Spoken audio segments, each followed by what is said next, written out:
Chapter 12. The Strange Story of Jonathan Small. A very patient man was that inspector in the cab, for it was a weary time before I rejoined him. His face clouded over when I showed him the empty box. "There goes the reward," said he gloomily. "Where there's no money there's no pay. This night's work would have been worth a tenner each to Sam Brown and me if the treasure had been there." "Mr. Thaddeus Sholto is a rich man," I said. "He'll see that you're rewarded, treasure or no." The inspector shook his head despondently, however. "It's a bad job," he repeated, "and so Mr. Athelney Jones will think." His forecast proved to be correct, for the detective looked blank enough when I got to Baker Street and showed him the empty box. They had only just arrived, Holmes, the prisoner, and he, for they had changed their plans so far as to report themselves at a station upon the way. My companion lounged in his armchair with his usual listless expression, while Small sat stolidly opposite to him with his wooden leg cocked over his sound one. As I exhibited the empty box, he leaned back in his chair and laughed aloud. "This is your doing, Small," said Athelney Jones angrily. "Yes, I've put it away where you shall never lay hand upon it," he cried exultantly. "It is my treasure, and if I can't have the loot, I'll take darn good care that no one else does. I tell you that no living man has any right to it, unless it is 3 men who are in the Andaman convict barracks and myself. I know now that I cannot have the use of it, and I know that they cannot. I have acted all through for them as much as for myself. It's been the sign of 4 with us always. Well, I know now that they would have had me do just what I've done, and throw the treasure into the Thames, rather than let it go to kith or kin of Sholto or of Morstan. It was not to make them rich that we did for Achmet. You'll find the treasure where the key is, and where little Tonga is. When I saw that your launch must catch us, I put the loot away in a safe place. There are no rupees for you this journey." "You are deceiving us, Small," said Athelney Jones sternly. "If you had wished to throw the treasure into the Thames, it would have been easier for you to have thrown box and all." "Easier for me to throw and easier for you to recover," he answered, with a shrewd sidelong look. "The man that was clever enough to hunt me down is clever enough to pick an iron box from the bottom of a river. Now that they are scattered over 5 miles or so, it may be a harder job. It went to my heart to do it, though. I was half mad when you came up with us. However, there's no good grieving over it. I've had ups in my life and I've had downs, but I've learned not to cry over spilled milk." "This is a very serious matter, Small," said the detective. "If you had helped justice instead of thwarting it in this way, you'd have had a better chance at your trial." "Justice!" snarled the ex-convict. "A pretty justice! Whose loot is this, if it is not ours? Where is the justice that I should give it up to those who have never earned it? Look how I have earned it. 20 long years in that fever-ridden swamp, all day at work under the mangrove tree, all night chained up in the filthy convict huts, bitten by mosquitoes, racked with ague, bullied by every cursed black-faced policeman who loved to take it out of a white man. That was how I earned the Agra treasure. And you talk to me of justice, because I cannot bear to feel that I have paid this price, only that another may enjoy it. I would rather swing a score of times, or have one of the Tonga's darts in my hide, than live in a convict cell and feel that another man is at his ease in a palace with the money that should be mine." Small had dropped his mask of stoicism, and all this came out in a wild whirl of words, while his eyes blazed and the handcuffs clanked together with the impassioned movement of his hands. I could understand, as I saw the fury and the passion of the man, that it was no groundless or unnatural terror which had possessed Major Sholto when he first learned that the injured convict was upon his track. "You forget that we know nothing of all this," said Holmes quietly. "We have not heard your story, and we cannot tell how far justice may originally have been on your side." "Well, sir, you've been very fair spoken to me, though I can see that I have you to thank that I have these bracelets upon my wrists. Still, I bear no grudge for that. It is all fair and above board. If you want to hear my story, I have no wish to hold it back. What I say to you is God's truth, every word of it, Thank you. You can put the glass beside me here, and I'll put my lips to it if I'm dry. I am a Worcestershire man myself, born near Pershore. I dare say you would find a heap of Smalls living there now if you were to look. I have often thought of taking a look round there, but the truth is that I was never much of a credit to the family, and I doubt if they would be so very glad to see me. They were all steady, chapel-going folk, small farmers, well known and respected over the countryside, while I was always a bit of a rover. At last, however, when I was about 18, I gave them no more trouble, for I got into a mess over a girl, and could only get out of it again by taking the Queen's shilling and joined the 3D Buffs, which was just starting for India. I wasn't destined to do much soldiering, however.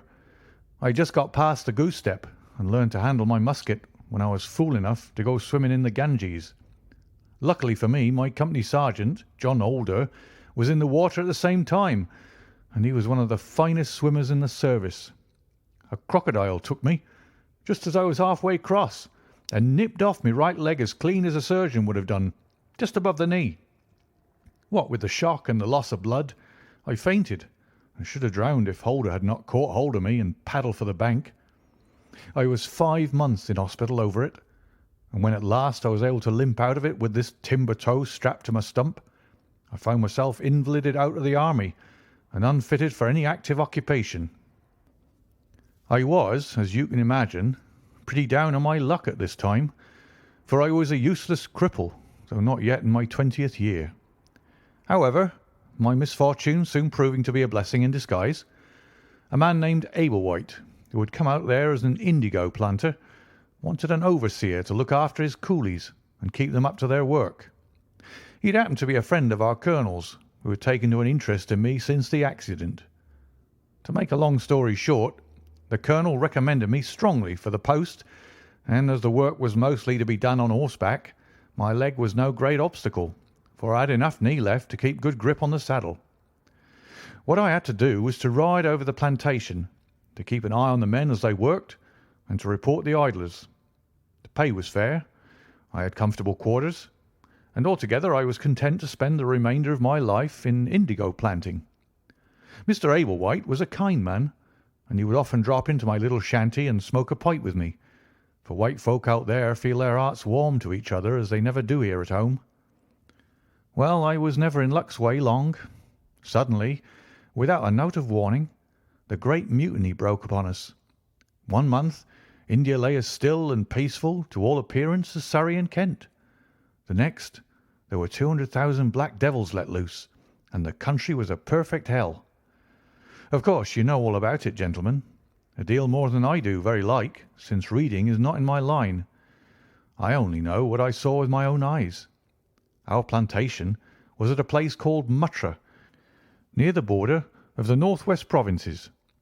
Night after night, the whole sky was alight with the burning bungalows, and day after day we had small companies of Europeans passing through our estate with their wives and children on their way to Agra, where were the nearest troops.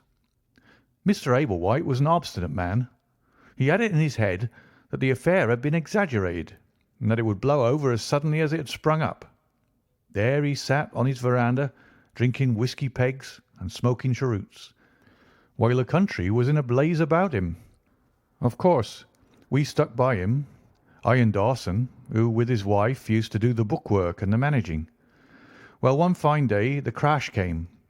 I'd been away on a distant plantation and was riding slowly home in the evening when my eye fell upon something all huddled together at the bottom of a steep nullah.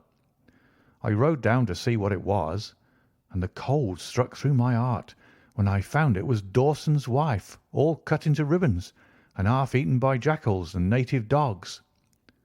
A little further up the road, Dawson himself was lying on his face, quite dead, with an empty revolver in his hand and 4 sepoys lying across each other in front of him. I reined up my horse, wondering which way I should turn, but at that moment I saw thick smoke curling up from Ablewhite's bungalow, and the flames beginning to burst through the roof.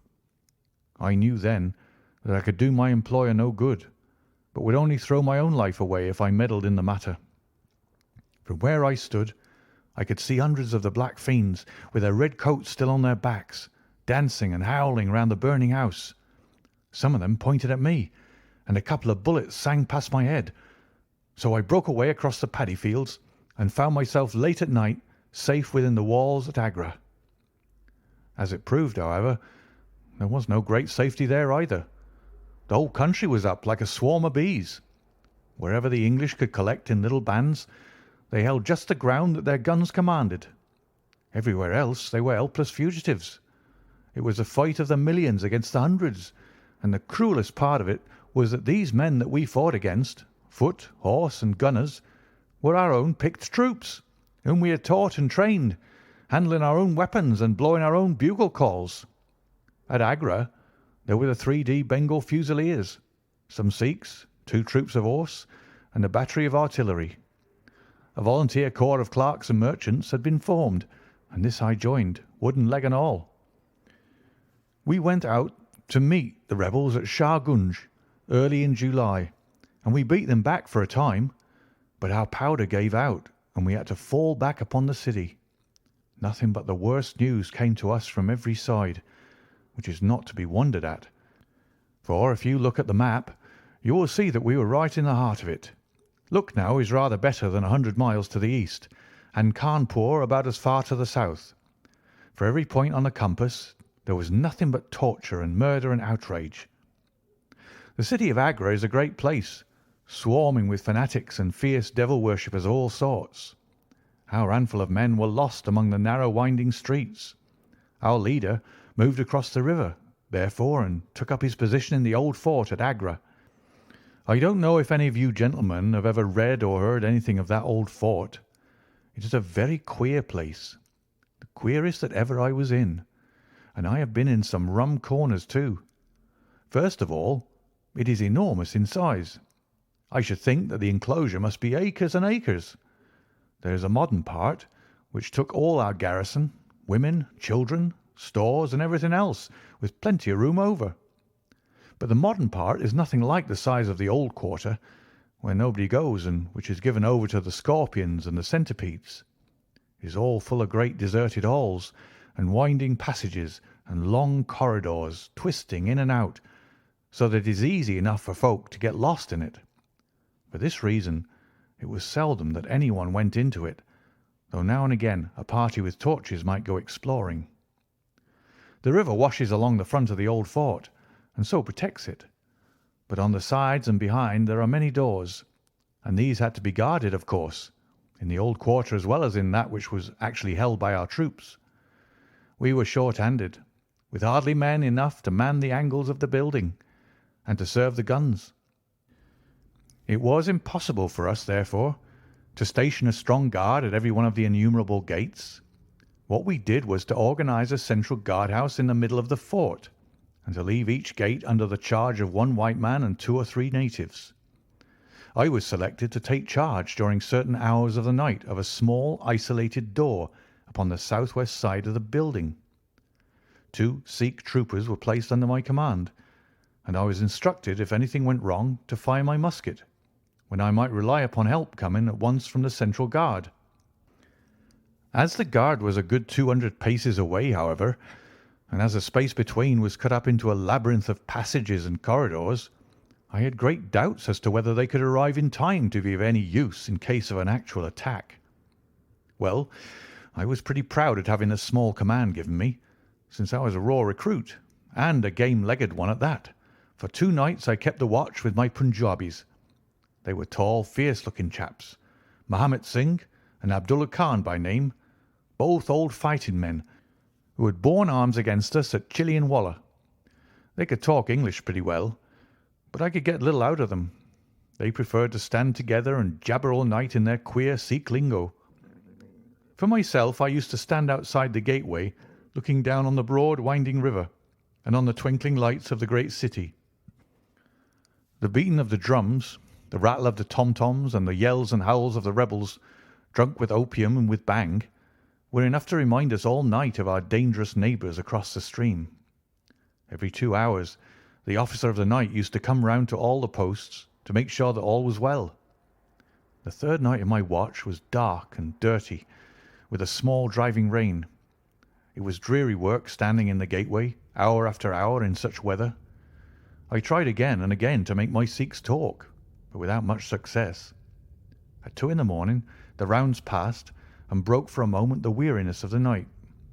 Finding that my companions would not be led into conversation, I took out my pipe and laid down my musket to strike the match. In an instant the 2 Sikhs were upon me. One of them snatched my firelock up and levelled it at my head, while the other held a great knife to my throat and swore between his teeth that he would plunge it into me if I moved a step. My first thought was that these fellows were in league with the rebels, and that this was the beginning of an assault. If our door were in the hands of the sepoys, the place must fall, and the women and children be treated as they were in Cawnpore. Maybe you gentlemen think that I'm just making out a case for myself, but I give you my word that when I thought of that, though I felt the point of the knife at my throat, I opened my mouth with the intention of giving a scream, if it was my last one, which might alarm the main guard. The man who held me seemed to know my thoughts, for even as I braced myself to do it, he whispered, "Don't make a noise. The fort is safe enough. There are no rebel dogs on this side of the river." There was the ring of truth in what he said, and I knew that if I raised my voice I was a dead man. I could read it in the fellow's brown eyes. I waited, therefore, in silence to see what it was that he wanted from me. "Listen to me, Sahib," said the taller and fiercer of the pair, the one whom they called Abdullah Khan. "You must either be with us now or you must be silenced for ever. The thing is too great a one for us to hesitate. Either you are heart and soul with us on your oath on the cross of the Christians, or your body this night shall be thrown into the ditch, and we shall pass over to our brothers in the rebel army. There is no middle way. Which is it to be, death or life? We can only give you 3 minutes to decide, for the time is passing, and all must be done before the rounds come again." "How can I decide?" said I. "You have not told me what you want of me. But I tell you now that if it is anything against the safety of the fort, I'll have no truck with it, so you can drive home your knife and welcome." "It is nothing against the fort," said he. "We only ask you to do that which your countrymen come to this land for. We ask you to be rich. If you will be one of us this night, we will swear to you upon the naked knife and by the threefold oath, which no Sikh was ever known to break, that you shall have your fair share of the loot. A quarter of the treasure shall be yours. We can say no fairer." "But what is the treasure, then?" I asked. "I am as ready to be rich as you can be, if you will but show me how it can be done." "You will swear, then," said he, "by the bones of your father, by the honour of your mother, by the cross of your faith, to raise no hand and speak no word against us, either now or afterwards." "I will swear it," I answered, "provided that the fort is not endangered." "Then my comrade and I will swear that you shall have a quarter of the treasure, which shall be equally divided among the 4 of us." "There are but 3," said I. "No, Dost Akbar must have his share." "We can tell the tale to you while we await them. Do you stand at the gate, Mahmud Singh, and give notice of their coming." "The thing stands thus, Sahib, and I tell it to you because I know that an oath is binding upon a Feringi, and that we may trust you. Had you been a lying Hindu, though you had sworn by all the gods in their false temples, your blood would have been put upon the knife, and your body in the water. But the Sikh knows the Englishman, and the Englishman knows the Sikh. Hearken, then, to what I have to say. There is a Rajah in the northern provinces who has much wealth, though his lands are small. Much has come to him from his father, and more still he has set by himself. For he is of a low nature, and hoards his gold rather than spend it. When the troubles broke out, he would be friends both with the lion and the tiger, with the sepoy and with the company's Raj. Soon, however, it seemed to him that the white men's day was come, for through all the land he could hear of nothing but their death and their overthrow. Yet being a careful man, he made such plans that, come what may, half at least of his treasure should be left to him. That which was in gold and silver he kept by him in the vaults of his palace. but the most precious stones and the choicest pearls that he put in an iron box, and sent it by a trusty servant who, under the guise of a merchant, should take it to the fort at Agra, there to lie until the land is at peace. Thus, if the rebels won, he would have his money, but if the company conquered, his jewels would be saved to him. Having thus divided his hoard, he threw himself into the cause of the sepoys, since they were strong upon his borders. By doing this, mark you, Sahib, his property becomes the due of those who have been true to their salt. This pretended merchant, who travels under the name of Ahmed, is now in the city of Agra, and desires to gain his way into the fort. He has with him as travelling companion my foster brother Dost Akbar, who knows his secret. Dost Akbar has promised this night to lead him to a side postern of the fort, and has chosen this one for his purpose. Here he will come presently, and here he will find Mahmud Singh and myself awaiting him. The place is lonely, and none shall know of his coming. The world shall know of the merchant Ahmed no more, but the great treasure of the Rajah shall be divided among us. What say you to it, Sahib? In Worcestershire the life of a man seems a great and a sacred thing, but it is very different when there is fire and blood all round you, and you have been used to meeting death at every turn. Whether Ahmed the merchant lived or died was a thing as light as air to me, but at the talk about the treasure my heart turned to it, and I thought of what I might do in the old country with it, and how my folk would stare when they saw their ne'er-do-well coming back with his pockets full of gold moidores. I had therefore already made up my mind. Abdullah Khan, however, thinking that I hesitated, pressed the matter more closely. "Consider, Sahib," said he, "that if this man is taken by the commandant, he will be hung or shot, and his jewels taken by the government, so that no man will be a rupee the better for them. Now, since we do the taking of him, why should we not do the rest as well? The jewels will be as well with us as in the company's coffers. There will be enough to make every one of us rich men and great chiefs. No one can know about the matter, for here we are, cut off from all men. What could be better for the purpose? Say again then, Sahib, whether you are with us, or if we must look upon you as an enemy." "I am with you heart and soul," said I. "It is well," he answered, handing me back my firelock. "You see that we trust you, for your word, like ours, is not to be broken. We have now only to wait for my brother and the merchant." "Does your brother know, then, of what you will do?" I asked. "The plan is this. He has devised it. We will go to the gate and share the watch with Mahmud Singh." The rain was still falling steadily, for it was just the beginning of the wet season.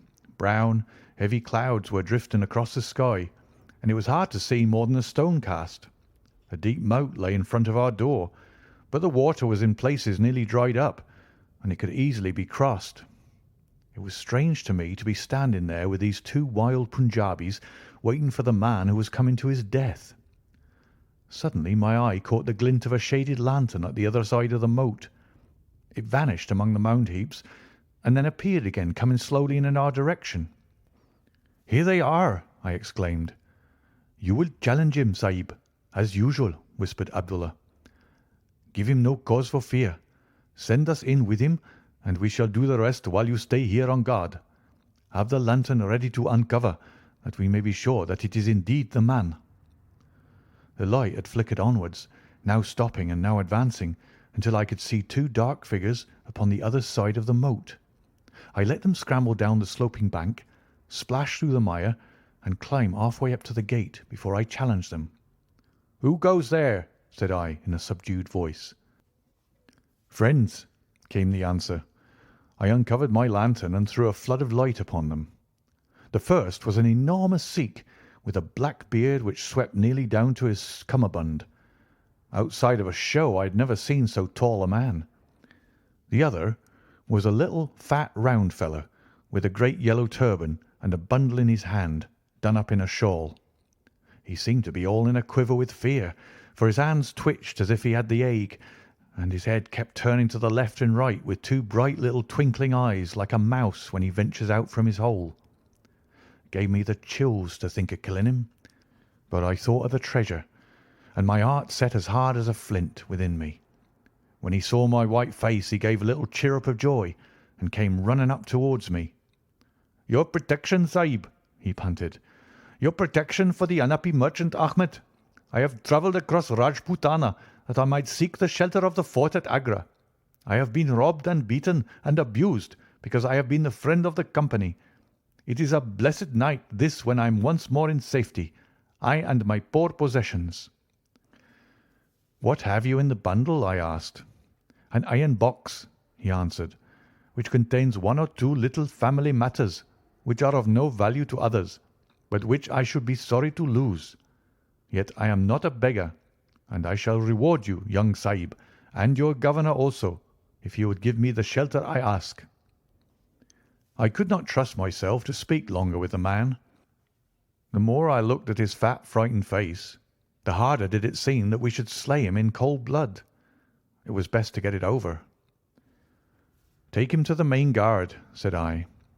The two Sikhs closed in upon him on each side, and the giant walked behind while they marched in through the dark gateway. Never was a man so compassed round with death. I remained at the gateway with the lantern. I could hear the measured tramp of the footsteps sounding through the lonely corridors. Suddenly it ceased, and I heard voices and a scuffle with the sound of blows.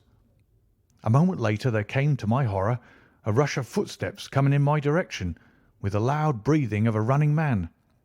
I turned my lantern down the long straight passage, and there was the fat man, running like the wind with a smear of blood across his face, and close at his heels, bounding like a tiger, the great black-bearded Sikh, with a knife flashing in his hand. I have never seen a man run so fast as that little merchant. He was gaining on the Sikh, and I could see that if he once passed me and got to the open air he would save himself yet. My heart softened to him, but again the thought of his treasure turned me hard and bitter. I cast my firelock between his legs as he raced past, and he rolled twice over like a shot rabbit. Ere he could stagger to his feet, the Sikh was upon him and buried his knife twice in his side. The man never uttered moan nor moved muscle, but lay where he had fallen. I think myself that he may have broken his neck with the fall. You see, gentlemen, that I am keeping my promise. I am telling you every work of the business just exactly as it happened, whether it is in my favour or not."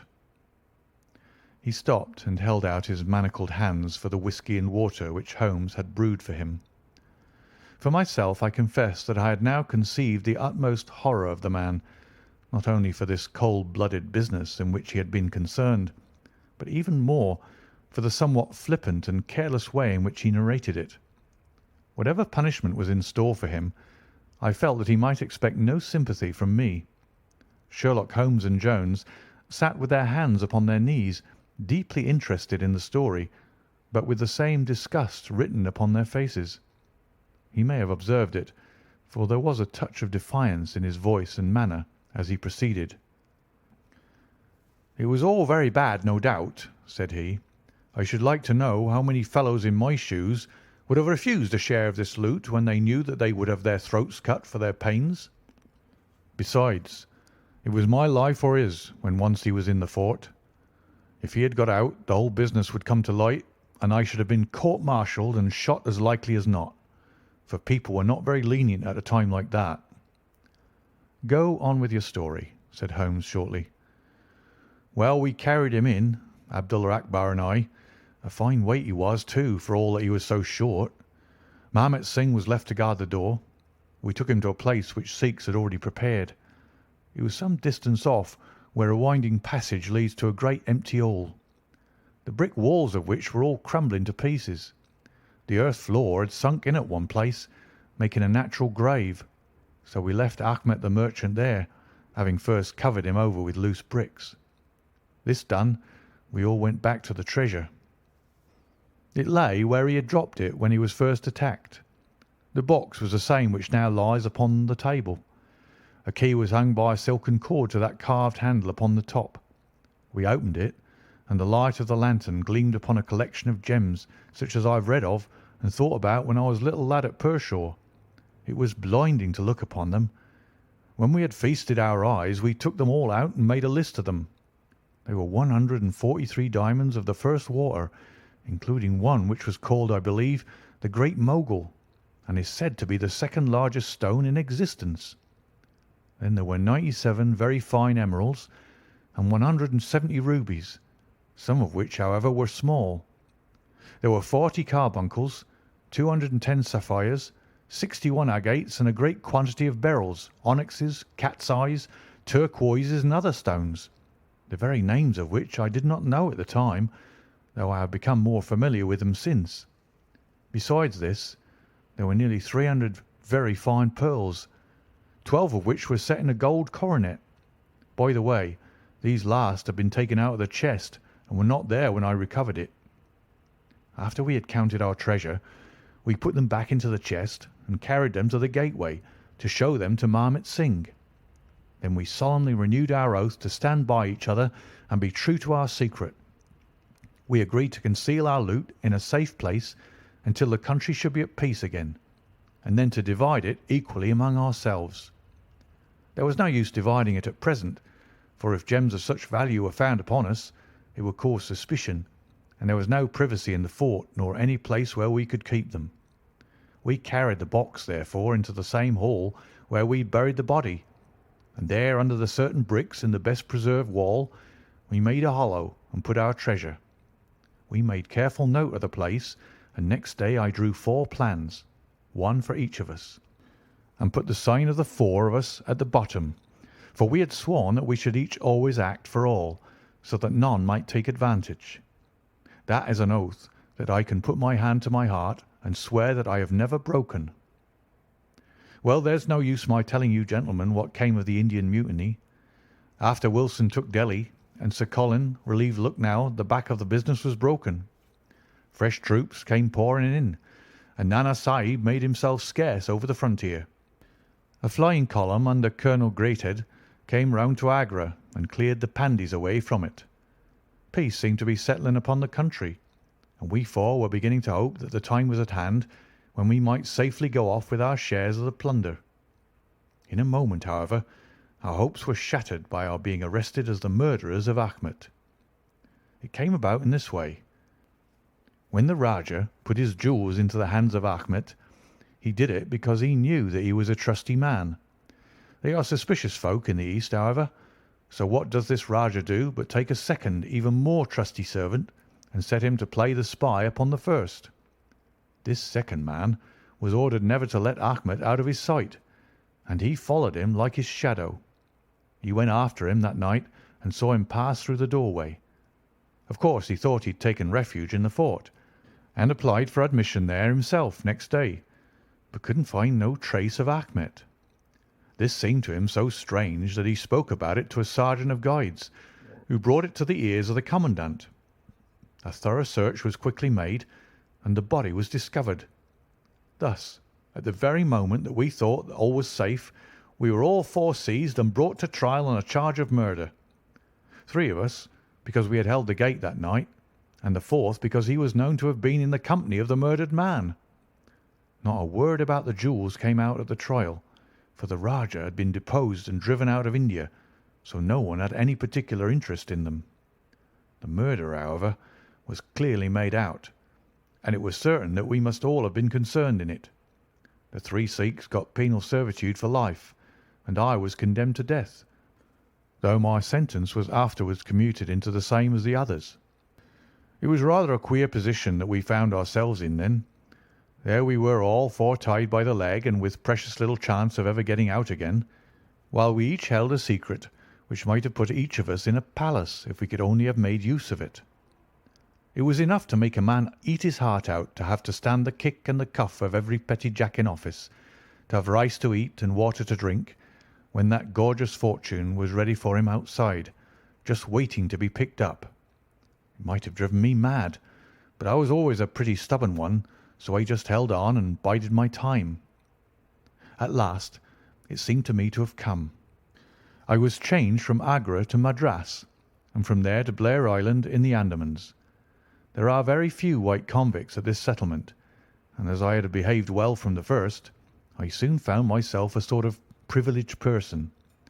I was given a hut in Hopetown, which is a small place on the slopes of Mount Harriet, and I was left pretty much to myself. 'Tis a dreary, fever-stricken place, and all behind our little clearings was infested with wild, cannibal natives, who were ready enough to blow a poisoned dart at us if they saw a chance.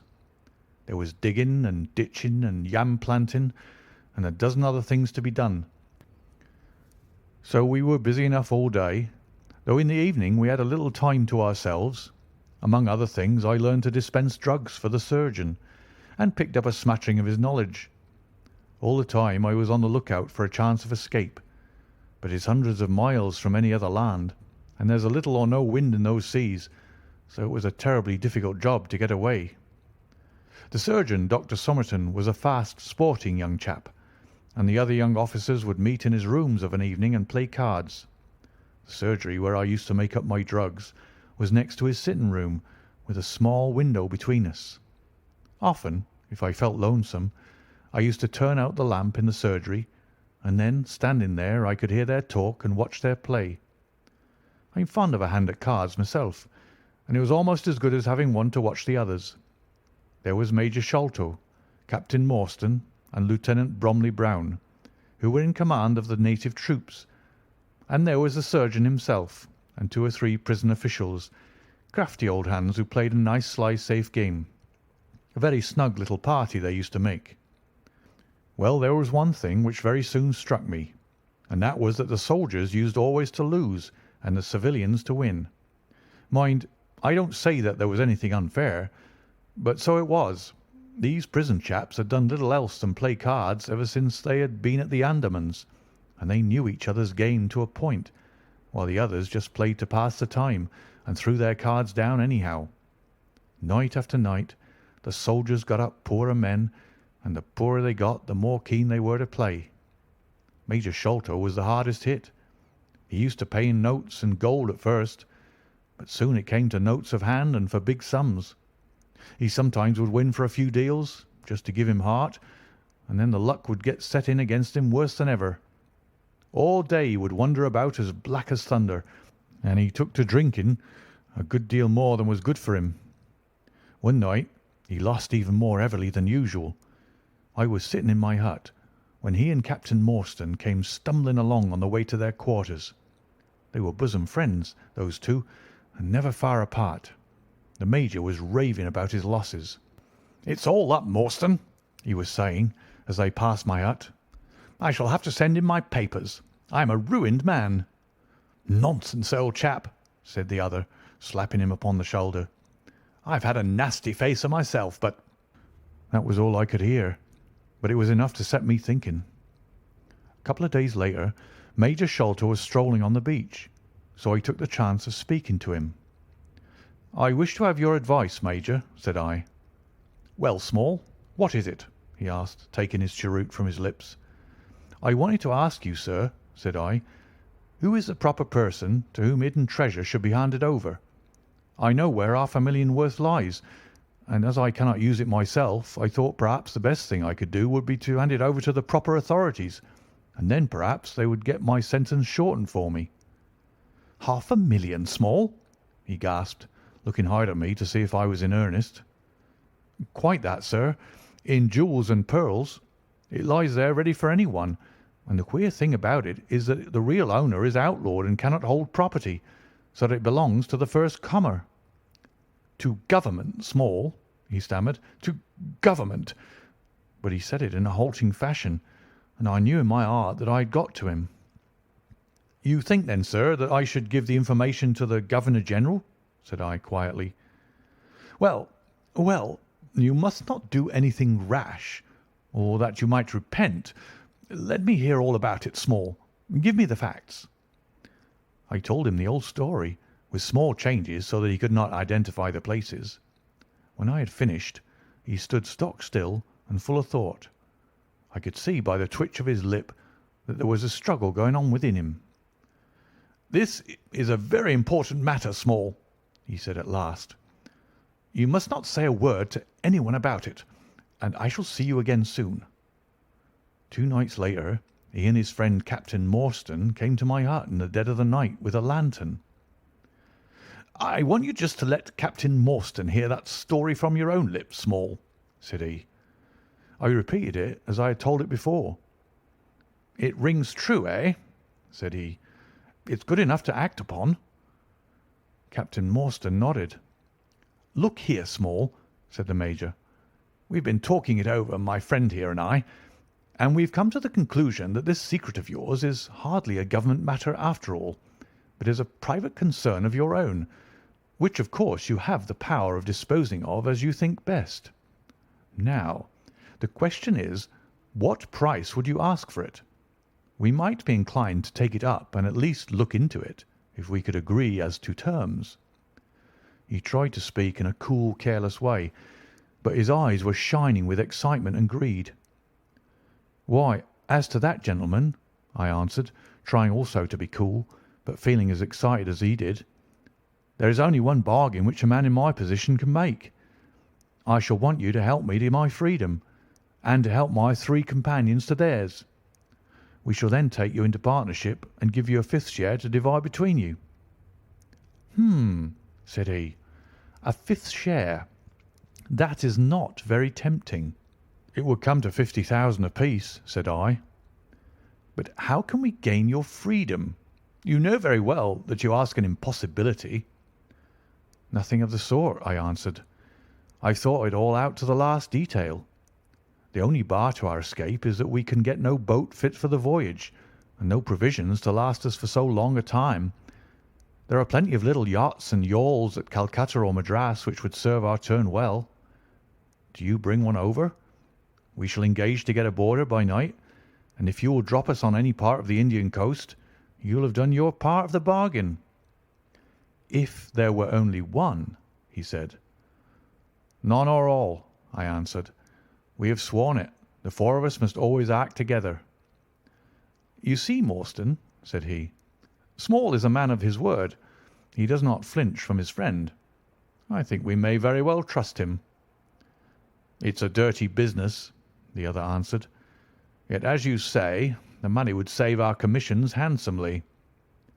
"Well, Small," said the Major, "we must, I suppose, try and meet you. We must first, of course, test the truth of your story. Tell me where the box is hid, and I shall get leave of absence and go back to India in the monthly relief boat to inquire into the affair." "Not so fast," said I, growing colder as he got hot. "I must have the consent of my 3 comrades. I tell you that it is 4 or none with us." "Nonsense!" he broke in. "What have 3 black fellows to do with our agreement?" "Black or blue," said I, "they are in with me, and we are all together." Well, the matter ended by a second meeting at which Mahomet Singh, Abdullah Khan, and Dost Akbar were all present. We talked the matter over again, and at last we came to an arrangement. We were to provide both the officers with charts of the part of the Agra fort and mark the place in the wall where the treasure was hid. Major Sholto was to go to India to test our story. If he found the box, he was to leave it there, to send out a small yacht provisioned for a voyage which was to lie off Rutland Island, and to which we were to make our way, and finally to return to his duties.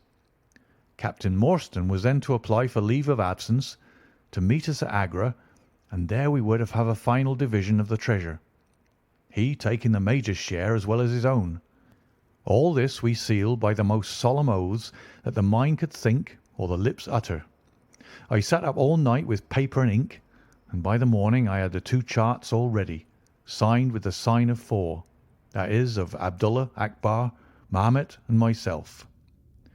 Well, gentlemen, I weary you with my long story, and I know that my friend Mr. Jones is impatient to get me safely stowed in chokey. I'll make it as short as I can. The villain Sholto went off to India, but he never came back again. Captain Morstan showed me his name among a list of passengers in one of the mail boats very shortly afterwards. His uncle had died, leaving him a fortune, and he had left the army. Yet he could stoop to treat 5 men as he had treated us. Morstan went over to Agra shortly afterwards, and found, as we expected, that the treasure was indeed gone. The scoundrel had stolen it, without carrying out one of the conditions on which we had sold him the secret. From that day I lived only for vengeance. I thought of it by day, and I nursed it by night. It became an overpowering, absorbing passion with me. I cared nothing for the law, nothing for the gallows. To escape, to track down Sholto, to have my hand upon his throat, that was my one thought. Even the Agra treasure had come to be a smaller thing in my mind than the slaying of Sholto. Well, I have set my mind on many things in this life, and never one which I did not carry out. But it was weary years before my time came. I have told you that I had picked up something of medicine. One day, when Dr. Somerton was down with a fever, a little Andaman islander was picked up by a convict gang in the woods.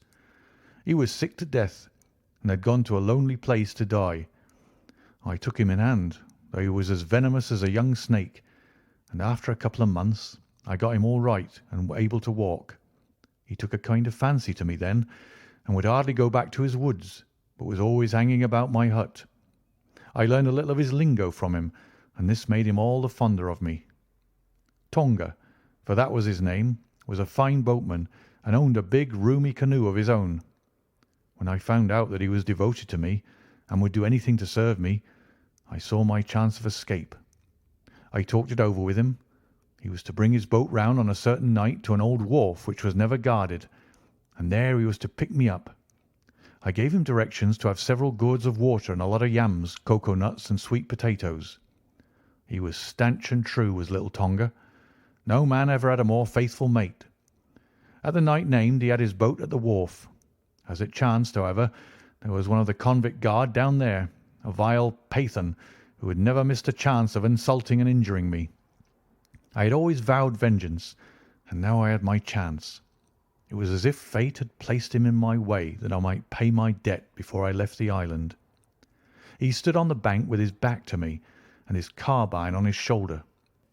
I looked about for a stone to beat out his brains with, but none could I see. Then a queer thought came into my head and showed me where I could lay my hand on a weapon. I sat down in the darkness and unstrapped my wooden leg. With 3 long hops I was on him. He put his carbine to his shoulder, and I struck him full and knocked the whole front of his skull in. You can see the split in the wood now where I hit him. We both went down together, for I could not keep my balance. But when I got up, I found him still lying quiet enough. I made for the boat, and in an hour we were well out at sea. Tonga had brought all his earthly possessions with him, his arms and his gods. Among other things, he had a long bamboo spear and some Andaman cocoa-nut matting, with which I made a sort of sail. For 10 days we were beaten about, trusting to luck, and on the 11th we were picked up by a trader which was going from Singapore to Jeddah with a cargo of Malay pilgrims.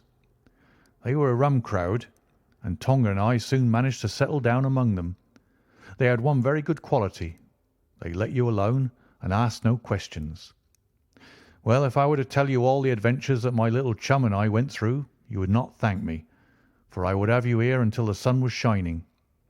Here and there we drifted about the world, something always turning up to keep us from London.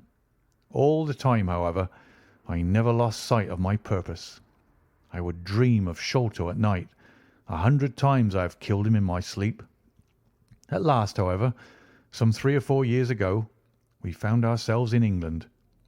I had no great difficulty in finding where Sholto lived, and I set to work to discover whether he had realized the treasure or if he still had it. I made friends with someone who could help me. I name no names, for I don't want to get anyone else in a hole, and I soon found that he still had the jewels. Then I tried to get at him in many ways, but he was pretty sly, and had always 2 prize fighters besides his sons and his Khitmutgar on guard over him. One day, however, I got word that he was dying. I hurried at once to the garden, mad that he should slip out of my clutches like that, and, looking through the window, I saw him lying in his bed with his sons on each side of him. I'd have come through and take my chance with the 3 of them, only even as I looked at him his jaw dropped and I knew that he was gone. I got into his room that same night, though, and I searched his papers to see if there was any record of where he had hidden our jewels. There was not a line, however, so I came away bitter and savage as a man could be. Before I left, I bethought me that if I ever met my Sikh friends again, it would be a satisfaction to know that I had left some mark of our hatred, So I scrawled down the sign of the four of us as it had been on the chart, and I pinned it on his bosom. It was too much that he should be taken to the grave without some token from the men whom he had robbed and befooled.